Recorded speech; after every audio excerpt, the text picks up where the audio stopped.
Hi guys, welcome to text book banking channel. तो Bank of Baroda के students काफ़ी परेशान इसलिए हैं क्योंकि सिलेबस नया नहीं आया है, तो क्या पढ़े।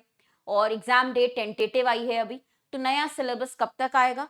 और अगर हम अभी से स्टार्ट कर रहे हैं अपनी रिवीजन दोबारा, तो क्या करना चाहिए। तो यहाँ पे मैं एक बात बता दूं, आपको क्लियरली मेंशन था कि टेंटेटिवली फेब मार्च 2026 में एग्जाम है, राइट। तो आपको ऑलरेडी मंथ्स बताए गए हैं फेब या मार्च 2026 में, और प्रीलिम्स बताया गया है। यहाँ पे बोला गया है अब 2 स्टेजेस में एग्जाम होगा, prelims as well as mains.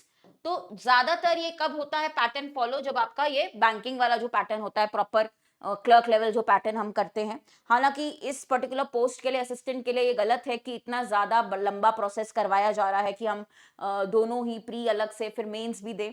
Because इस पोस्ट के लिए आपको इतना ज्यादा मेहनत नहीं करवानी चाहिए, एक एग्जाम सफिशिएंट होता। बट ये नोटिस के बाद आपको पता है कि बैंक ऑफ बड़ौदा ने जो डिसाइड किया है कि 2 स्टेजेस उन्होंने मेंशन कर दिया है। अब क्योंकि सिलेबस नहीं दिया है और फेब मार्च बोला है, तो हम टेंटेटिव कब तक समझ सकते हैं।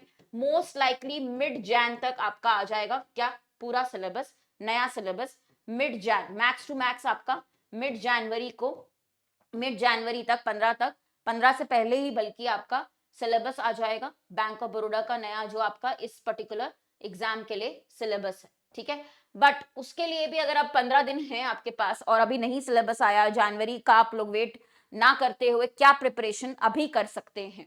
तो सबसे पहली बात है कि कोई भी एग्जाम होता है, कोई भी एग्जाम होता है, आपको पता होता है कि सेक्शन वाइज क्या पर्टिकुलर चीज है जिसपे हम फोकस कर सकते हैं, जो हर एग्जाम में रहता ही है, कॉम्पिटेटिव एग्जाम में। तो चाहे वो कोई भी सेक्शन हो, इंग्लिश हो, क्वांट हो, रीजनिंग हो, और आपका जीए जीएस हो, ठीक है। तो ये आपको पता है कि आना ही है, उस पर आप एटलीस्ट काम करना शुरू कर दे। जैसे मैं आपको एकदम बेसिक बताती हूँ, मैंने आपको कुछ दिन पहले वो कैब का सेशन करवाया था, क्योंकि पता है कि पेपर का पैटर्न चेंज हो रहा है, सिलेबस थोड़ा सा चेंज कर रहे हैं। बट ये तो आएगा ही, अगर कॉम्पिटेटिव एग्जाम है वो कैब के कुछ क्वेश्चंस बनेंगे ही।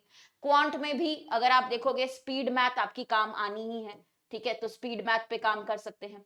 रीजनिंग में भी आपके जो बेसिक क्वेश्चंस हैं, जिसमें कि आपका इंक्लूडेड होता है जो आपके single line type, inequality type questions होते हैं, सिलॉग्स होते हैं। तो बेसिक वाले जो आपके टॉपिक्स हैं, मोटा मोटा अगर आप 2 से 3 टॉपिक्स ऐसे पकड़ ले, तो ये आपके टेस्ट होते ही हैं हर जगह। जीएस में अगर आप करंट अफेयर्स की बात करें, रीसेंट न्यूज के अपडेट्स की बात करें, और जैसे बैंकिंग में लास्ट 6 मंथ्स की आती है, तो इसमें कम से कम आप लास्ट 2 मंथ्स 3 मंथ्स मान के चले, ठीक है। और जीएस का जो आपका फिक्स्ड सिलेबस है, राइट, वो भी आ सकता है। देखो, यूजुअली हमारे जो बैंकिंग का सिलेबस प्री मेंस वाला होता है, उसमें आपके करंट अफेयर्स, बैंकिंग नॉलेज आती है, बैंकिंग टर्मिनोलॉजी, उसमें आपका जीएस नहीं आता, ठीक है। बट बहुत ही कम होता है, मतलब वो पोर्शन अगर होता भी है, तो आपको पता है कि करंट अफेयर्स या डेली की न्यूज के जो एमसीक्यूज बनते हैं, उस पर आप फोकस कर सकते हैं। तो अभी करंटली ऐसा नहीं कि कुछ करने को नहीं है क्योंकि सिलेबस नहीं पता, इसको भी आप फॉलो करेंगे तो इसमें भी टाइम लगता है। बाकी मैं एक बहुत, ये सेशन करने का मतलब ही ये था कि एक एडवाइस आपको देनी है बहुत strongly, and I am hoping and I am praying कि ये सच हो, कि हम एक्सपेक्ट क्या कर रहे हैं कि आरबीआई की ऑफिस अटेंडेंट की वैकेंसी आएगी। किसकी? आरबीआई की ऑफिस अटेंडेंट। तो अगर जैसे कि आप देख रहे हो पीयून के लिए जैसे आपका क्राइटेरिया था, तो 10th पास जैसे होता है, अगर आप ग्रेजुएट्स नहीं है, पहले तो ग्रेजुएशन हो तो और ज्यादा आपके लिए ही अपॉर्चुनिटीज ओपन होती हैं। अगर आप ग्रेजुएशन कंप्लीट कर चुके हैं, कर रहे हैं, तो अपॉर्चुनिटीज ऑफ कोर्स बढ़ती हैं। मैंने कुछ दिन पहले, अगर आपने नोटिस किया होगा, टेलीग्राम पे भी शेयर किया था अपने, कि हम एक्सपेक्ट कर रहे हैं, जो अभी न्यूज चल रही है, कि आरबीआई ऑफिस असिस्टेंट तो ठीक है, ग्रेजुएट्स के लिए वो तो आएगी ही अपॉर्चुनिटी, कि बहुत ज्यादा आप लोग, बहुत ज्यादा पॉजिटिव आपका ये है कि न्यूज सोर्स भी ऐसे हैं कि हाँ, आप बोल सकते हैं कि डेफिनेटली आने के चांसेस हैं। बट ऑफिस अटेंडेंट की भी बात हो रही है कि जो 10th पास के लिए है, तो अगर ये 10th पास के लिए है, तो instead of sticking to this paper, जिसने इतना डिले किया, बीओबी ने कितना ज्यादा डिले किया, आपका एक एग्जाम फॉर्म भरवा लिया, सब कुछ हो गया, मुझे लगता है साल भर हो चुका है जब आपका आपका कोर्स भी हो गया, आपने पढ़ भी लिया, उसके बाद कभी एग्जाम ही नहीं लिया। तो अगर ये आता है 600 वैकेंसीज जो आपकी एक्सपेक्टेड है ऑफिस अटेंडेंट की, इस पे फोकस भी करिए, ठीक है। ये एटलीस्ट ये होगा कि टाइमली एग्जाम होगा, ये प्रॉब्लम नहीं आएगी कि एग्जाम ही नहीं हो रहा है even after filling the form. तो फोकस अपना इस पे भी करें, और कभी भी एक किसी पर्टिकुलर वन एग्जाम को लेके आपको पूरा डिपेंडेंट नहीं रहना, डिपेंडेंसी नहीं रखनी है। क्योंकि अगर आप कोई भी जॉब ढूंढ रहे हैं या आप आपको कोई भी स्टार्ट चाहिए करियर का, तो आपको कम से कम मिनिमम 5-6 ऑप्शंस ट्राई करने पड़ते हैं, उतने एग्जाम्स देने पड़ते हैं। एक साइकिल होता है एग्जाम्स का कि आप एक साल बहुत सारे मल्टीपल एग्जाम्स दे रहे हैं, फिर उसमें आपका एक फाइनल किसी में सिलेक्शन हो रहा है, तो वेट नहीं करना है। ठीक है, तो अगर आप अपनी एलिजिबिलिटी के हिसाब से 10th पास हैं तो उसके अकॉर्डिंग, ग्रेजुएट्स हैं तो उसके अकॉर्डिंग अपनी प्रिपरेशन कंटिन्यू करें। बाकी सारी हेल्प आपको पता है अवेलेबल है। ठीक है, टेक्स्ट बुक पे आप एक पास ले लीजिए, उसी में आपके सारे एग्जाम्स इंक्लूडेड होते हैं।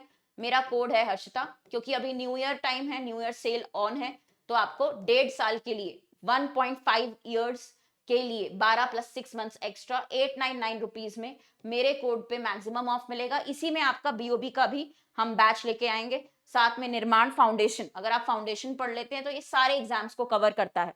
तो चाहे बैंकिंग हो, रेलवे हो, एसएससी हो, आपका स्टेट एग्जाम्स हो, इंश्योरेंस हो, सब कुछ इसी पास में मॉक्स के साथ आपको मिल रहा है 899 में 1.5 साल के लिए। तो आप इस वीडियो के नीचे देखेंगे, आपको लिंक मिल जाएगी सुपर पास की। मेरे टेलीग्राम पे भी मैंने इसकी लिंक शेयर की है, हर्षिता मैम टेक्स्ट बुक, यहाँ पे आप जुड़ जाइए, यहाँ पे मैंने लिंक शेयर की है।